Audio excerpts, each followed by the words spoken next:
If you want to consolidate 18 tools into one for camping, fishing, or just to have for little projects around the house, then this is what you need over here. And the brand did send me a free one so I can create this video for you today.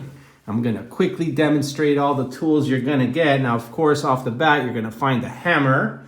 Now on this side over here, there's a nail puller. Over here, you're going to find the adjustable wrench. Closes like so. Now down here, you're going to get 2 Phillips and 1 flathead, which you're going to attach up here.